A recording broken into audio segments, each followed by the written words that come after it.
We're now in the Options dialog box again, and we're looking at the System tab. Now there are 6 areas here where you can work in the System tab. You have 3D Performance, Current Pointing Device, Layout Regen options, DB Connect options, General options, and Live Enabler options. Now there are certain areas here that I wouldn't even touch, things like Layout Regen options, DB Connect options, and Live Enabler options.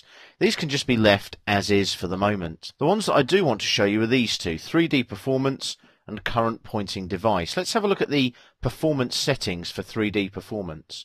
When I click on that button, you'll get a lot of information come up on the screen, a lot of which will probably be gobbledygook to anybody that doesn't work in 3D.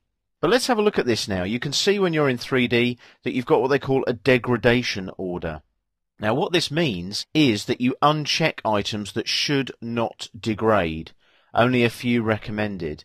Now the reason that you do this is when you create a 3D rendered image, obviously there's a lot of information there. There's rendering, there's silhouettes, sun studies and so on. So you'll see that there are things like shadows and back faces and ground shadows.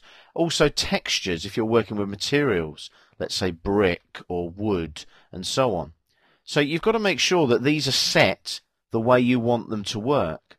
Now the other thing that you can do is you can actually tune your 3D graphics card. If I view the tune log there for a moment, it takes a few seconds to load, but it tells me the make of graphics card that I've got, which is an NVIDIA GeForce 8400M, and it tells me that it's a 3D device that is not certified.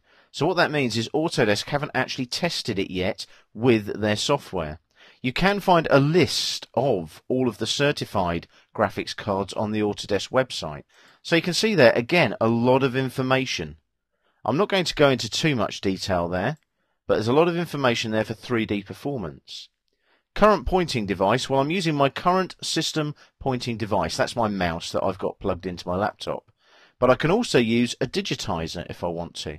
Now, digitizers are a very old piece of kit now. They don't get used very much at all, but they're basically like a tablet. If you imagine that you're moving your mouse around on a fixed area, a tablet, and it's got all the icons on the tablet, as you move the mouse around, or puck as it was sometimes known, you can actually position it over a particular place on the tablet, and that will be where your command is. And that's how we used to work with AutoCAD many moons ago. Then Windows came along and the mouse, and obviously mouse development has increased dramatically, and you'll find now that the digitizer has pretty much been replaced by the mouse. So as you can see there again, in the System tab, lots of information, things that you don't need to change, but things that you might need to look at and potentially change just to tune up your laptop or your computer that little bit more.